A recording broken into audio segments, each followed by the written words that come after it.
আজকাল মহিলাদের মাঝখানে একটা রোগ খুব সাধারণ হয়ে উঠছে দিনের পর দিন। সেটা হচ্ছে পিরিয়ডসের সমস্যা। আজকে এই বিষয়টাকে নিয়ে আমি আলোচনা করব। নমস্কার, আমি doctor Arnab Mukhopadhyay, consultant homeopath. তো আজকে এই যে মহিলাদের পিরিয়ডসের সমস্যা, এটাকে সাধারণত আমরা আলোচনার সুবিধের জন্য দুটো ভাগে ভাগ করব। একটা ভাগ করছি আমরা যেখানে পিরিয়ডসের সময় প্রচণ্ড পরিমাণে ব্যথা যন্ত্রণা হচ্ছে, যেটাকে আমরা বলছি বাংলা ভাষায় বা চলতি কথায় বাদক ব্যথা বলে থাকি, সেটা একটা ভাগ। আর একটা ভাগ হচ্ছে অতিরিক্ত এবং অনিয়মিত ঋতুস্রাব বা পিরিয়ডসের সময় অতিরিক্ত এবং অনিয়মিত ব্লিডিং হওয়া। এই দুটো ভাগে আমরা ভাগ করে দিচ্ছি। প্রথম ভাগটা মানে যেটা বাদক ব্যথার জন্য যে সমস্যাগুলো আছে, সেটা কিন্তু অন্য একদিন আমি আলোচনা করব।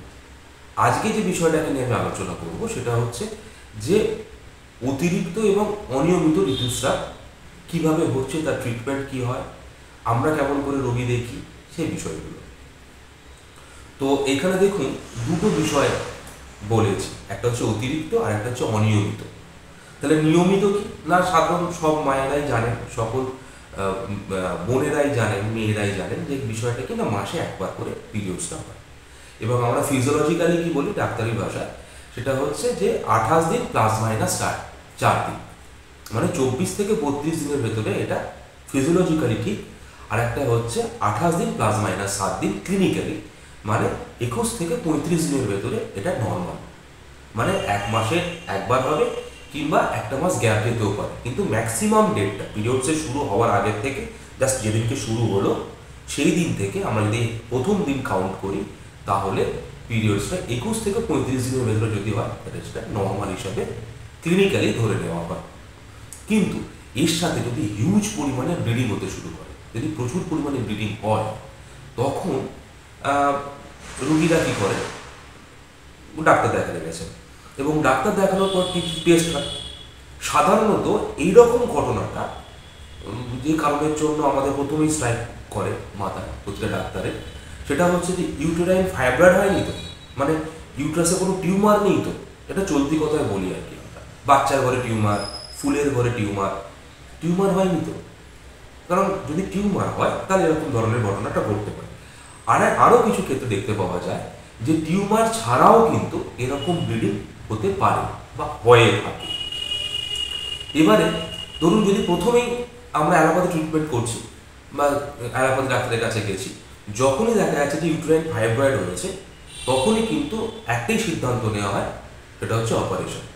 অপারেশন করে কি করা হয়, বেশিরভাগ ক্ষেত্রে গোটা ইউটেরাসটা কেটে বাদ দিয়ে দেওয়া হয়, গোটা ইউটেরাস কেটে বাদ দিয়ে দেওয়া হয়। তো আর যদি টিউমার না হয়, তখন কি হয়, টিউমার না হয়েও যদি প্রচুর পরিমাণে ব্লিডিং হয় এবং অনিয়মিত যদি ব্লিডিং হয়, যেটার কথা আমি বললাম, সেখানে কি করা হয়, প্রথমে ওষুধ দিয়ে ব্লিডিংটাকে বন্ধ করার চিন্তা ভাবনা করা হয়। যদি ব্লিডিং বন্ধ না হয়, তখন কিন্তু অপারেশন করানো হয়। এরপরে অপারেশন তো আপনি করিয়ে দিলেন বা করে নিলেন, করে নেওয়ার পর কি হলো না, তখন আপনার ওই যে ব্লিডিং জনিত যে সমস্যাগুলো আপনার ছিল সেটা আপনার হলো না।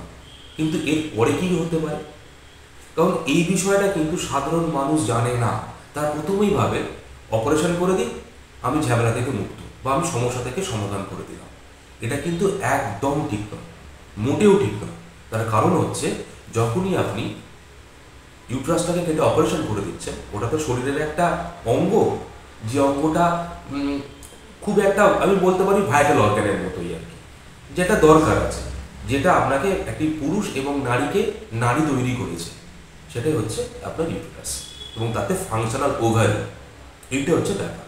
এবার যখন আপনি ইউটেরাসটা কেটে অপারেশন করে দেওয়া হচ্ছে, তখন কি হলো না, মহিলাদের কয়েকটা রোগ, কিছু কমন ডিজিজ থাকে যেটা তাদের কাছে চলে আসে।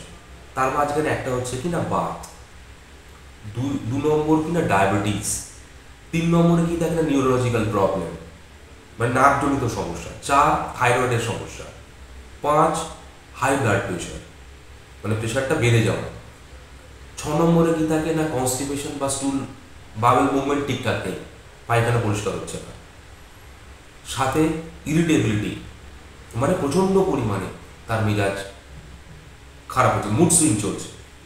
8, সেক্সুয়াল ডিজায়ার লস, মানে সহবাস করার ইচ্ছা একদম চলে যায়। 9 নম্বরে থাকে গা হাত পা জ্বালা করা প্রচণ্ড পরিমাণে, এটা মানে মেনোপজাল সিনড্রোম বলা হয়, এইগুলো থাকে। তো এগুলোকে নিয়েই তাদের কিন্তু সারা জীবন চলতে হয়। তো প্রথমেই যদি আমরা একটা কোথাও গেলাম, গিয়ে দেখলাম যদি আপনারা ইউক্রাইন ফাইব্রয়েড হয়, মানে যদি টিউমার হয়, এবং টিউমারটা যদি খুব বড় না হয়ে থাকে, যদি এখনো ছোটোর ভেতরে আছে, এরকম যদি হয়, আর আরেকটা যদি ঘটনা ঘটে, যদি টিউমার ছাড়াও যদি আপনার ব্লিডিং হয়, সেই জায়গায় প্রথমেই অপারেশন, এই জায়গায় চিন্তা ভাবনাটা না করে আপনি সেকেন্ড বা কোনো থার্ড কোনো ডাক্তারকে দেখে নিন এবং ওপিনিয়ন নিন।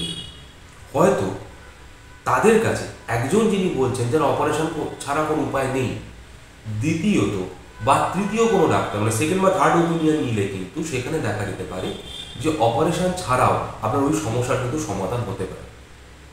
এখানে কি সুবিধাটা হবে, যদি অপারেশন ছাড়া আপনি সুস্থ হয়ে যান, তাহলে ভবিষ্যতে এই যে 9-10টা রোগের কথা বললাম, এগুলো কিন্তু আপনাদের হবে না, ফলে জীবনটা কষ্টকর আর বেশি হবে না। এবং এই জায়গায় দাঁড়িয়ে আপনারা হোমিওপ্যাথির কথা ভাবতে পারেন। এবং আমরা যদি প্যাথোলজিটা খুব বড়সড়, অনেক খুব বড় প্যাথোলজি যদি তৈরি হয়ে না থাকে, তাহলে কিন্তু আমরা হোমিওপ্যাথিতে পেশেন্টকে কিওর করতে পারি, রিলিভ করতে পারি, এবং অপারেশন ছাড়া, এবং এই যে কিওর প্রসেসিংটা চলে, এটা কিন্তু খুব তাড়াতাড়ি হয়, খুব তাড়াতাড়ি হয়ে যায়। আমি এখানে আমার একটা কেস প্রেজেন্ট করছি, যেখানে ভদ্রমহিলার বয়স হচ্ছে 46-47, ধরুন মেনোপজের কাছে চলে গেছে, মানে কি না এবার ওনার পিরিয়ডস বন্ধই হয়ে যাবে, কিন্তু ওনার কাছে একটা প্যাথোলজি তৈরি হয়েছে, যেখানে উনি বলছেন যে অনিয়মিত হচ্ছে, মানে মাসে 2-3 বার হয়ে যাচ্ছে, 10 দিন 12 দিন ছাড়াই ঘটছে, 8 দিন 10 দিন করে থাকছে, প্রফিউজ ব্লিডিং চলছে। তার সাথে ওনার একটা যদি প্রচণ্ড পরিমাণে রক্তক্ষরণ হয়, তাহলে কি হবে, পেশেন্ট অ্যানিমিয়া হয়ে যাবে না, অ্যানিমিয়া চলে আসবে, এবং অ্যানিমিয়া রিলেটেড আরও অনেক ধরনের রোগ তার ভেতরে বাসা বাঁধবে। এবং উনি অ্যালোপ্যাথি ডাক্তার দেখিয়েছেন, সেখানে বলা হয়েছে কি না, ও যদি ওষুধ খাওয়া হয়, যদি বন্ধ না হয়, তাহলে অপারেশন করে দেওয়া হবে। তখন উনি অপারেশন যাতে করতে না হয় তাই জন্য হোমিওপ্যাথি ডাক্তারের কাছে গেছেন, এবং সেখানে গিয়ে উনি দীর্ঘদিন ওষুধ খেয়েছেন, কিছু কাজ হয়নি। তখন উনি আমার কাছে এসেছেন। ওনাকে আমি দেখেছিলাম 19শে নভেম্বর 2024 সাল, দেখুন প্রেসক্রিপশনে দেওয়াই আছে। 19শে নভেম্বরে ওষুধ দেওয়ার পর যখন আমি এখান থেকে খাইয়ে পাঠাই, তখন ওনার সেরকম ব্লিডিং চলছিল, ওষুধ খাওয়ানোর 5 থেকে 6 দিনের মাঝখানে কিন্তু ব্লিডিংটা বন্ধ হয়ে যায়। তারপর থেকে আজকে হচ্ছে আপনার 16ই জানুয়ারি, পেশেন্ট আমার কাছে এসেছে, এবং এর মাঝখানে পেশেন্ট আরও একবার মাঝখানে আসে। তারপর থেকে কিন্তু একবারের জন্য ব্লিডিং হয়নি, একবারের জন্য ব্লিডিং হয়নি, এবং তার প্যাথোলজিক রিপোর্ট ছিল, সেটাও আপনার কাছে আমি এখানে দিয়ে দেব। বুঝতে পারবেন যে ওনাকে যে অপারেশনের কথা বলা হচ্ছিল, সে অপারেশন থেকে উনি সরে এসেছেন, এবং ওনার আরও অনেক জিনিসপত্রগুলো, রোগ হওয়া যে সম্ভাবনাগুলো ছিল, সেগুলো কিন্তু ওনারা নেই। ফলে এইটুকু যদি ছোট্ট আমরা একটা সিদ্ধান্ত নিই, বা সেকেন্ড থার্ড ওপিনিয়ন নিয়ে নিই, প্রথমেই চলো আমরা অপারেশনটা করে নিই, কারণ তাহলে এই ঝামেলা থেকে মুক্ত হব, এটাকে ঝামেলা ভাববেন না।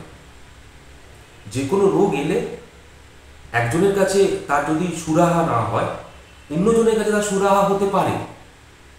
সব পেশেন্ট আমাদের কাছে ভালো, একজনের কাছে ভালো হয় না, হতে পারে না। তাহলে একজন ডাক্তারের কাছে হাজার হাজার লোকের ভিড় থাকতো, এটা কখনো সম্ভব নয়। সব ডাক্তারের কিছু লিমিটেশন থাকে, তো একজনের কাছে ভালো না হলে আমাকে আর একজনের কাছে যেতে হবে, বা চিন্তা ভাবনা করবেন যেন প্রথমেই অপারেশনের কথা চিন্তা ভাবনা করবেন না। বাকিটা আপনারা ভিডিওটা দেখুন, সবটা বুঝে যাবে। ভালো থাকুন, সুস্থ থাকুন, টেক কেয়ার, গুড বাই। আপনার নাম বলুন মা। বাড়ি? বাড়ি মাগরুল। আচ্ছা মা, আপনি কি কারণের জন্য আমাকে দেখাচ্ছিলেন? শরীর খারাপের জন্য। শরীর খারাপ? কিরকম শরীর খারাপটা হচ্ছিল, একটু জোরে বলবেন। মাসে 2বার, মাসে 1বার, 8 দিন 10 দিন 12 দিন করে থাকতো। কতদিন ছাড়া হতো? 15 দিন ছাড়া। 15 দিন ছাড়া হচ্ছিল। কতদিন ধরে হচ্ছিল এটা? এই তো 10 দিন 8 দিন, যেদিন যেমন। আচ্ছা, মাসে কবার হচ্ছিল? একবার দুবার? একবার কি দুবার। দুবার হচ্ছিল। কত বছর হচ্ছিল এটা মা? এটা এই চৈতি মাসের থেকে আরম্ভ হয়েছিল। চৈত্র মাস থেকে। আর আগে এর জন্য কাকে কাকে দেখিয়েছিলেন মা? ডাক্তার আরামবাগ ডাক্তার, আরামবাগে দেখিয়েছিলেন। আর খানাকুলে ডাক্তার। খানাকুলে। অ্যালোপ্যাথি? খানাকুল বলছি রাজহাটি। রাজহাট। যাই হোক, মানে আপনি অ্যালোপ্যাথি হোমিওপ্যাথি সব করেছেন? অ্যালোপ্যাথিটা করিনি, হোমিওপ্যাথিটা করেছি। তারা আচ্ছা। বাড়িতে বললো যে তাহলে হোমিওপ্যাথি ধরো, হ্যাঁ। হোমিওপ্যাথিটা ধরেছি। অ্যালোপ্যাথি খেতে হয়নি, অ্যালোপ্যাথি বলেছিল এ করতে হবে, কি করতে হবে বলেছিল অ্যালোপ্যাথিতে? অপারেশন করতে হবে, ওষুধগুলো না খেয়ে কমলে। আচ্ছা, অ্যালোপ্যাথিতে বলেছিল ওষুধ খেয়ে না কমলে অপারেশন করতে হবে। হ্যাঁ। তখন আপনারা হোমিওপ্যাথি দেখিয়েছিলেন। হোমিওপ্যাথি ওষুধ কতদিন খেয়েছিলেন? হয়তো চৈত্র মাস থেকে এটা আষাঢ় শ্রাবণ, বেশি দিন খাইনি। কত? চৈত্র মাস থেকে শ্রাবণ মাস, আষাঢ় শ্রাবণ। হ্যাঁ, এই যে যতক্ষণ আসছি না। আচ্ছা, এই আমার কাছে এসেছেন তো আপনি কার্তিক মাসে, এই তত মানে চৈত মাস থেকে কার্তিক মাস পর্যন্ত হোমিওপ্যাথি ওষুধ খাওয়া হয়েছিল, তাতেও কমেনি। না, না, 1 মাস হয়তো বন্ধ রয়ে গেছিল, এই তো টাকা পয়সার যন্ত্রণা, আচ্ছা যা যন্ত্রণা। আচ্ছা আচ্ছা, এখন আপনি কেমন আছেন? আপনার ওষুধ খেয়ে এখন হ্যাঁ, বন্ধটা হয়েছে, বন্ধটা হয়েছে। আচ্ছা আচ্ছা, আমি ওনাকে ওনার প্রেসক্রিপশনটা আমি শো করছি, দেখুন। ওনাকে আমি প্রথম রুগী রেখেছিলাম 19/11 তারিখে, ঠিক আছে? 19শে নভেম্বর 2024 উনি এই সমস্ত কমপ্লেনগুলো ছিল ওনার, যেগুলো উনি বলছিলেন। আচ্ছা মা, আপনাকে আমি 19 তারিখে প্রথম দেখেছিলাম, আজ থেকে প্রায় 2 মাস আগে। ওষুধটা খাবার পর আর কি কখনো হয়েছিল সেটা? না, আর হয়নি। আচ্ছা, এখন আপনি কেমন আছেন?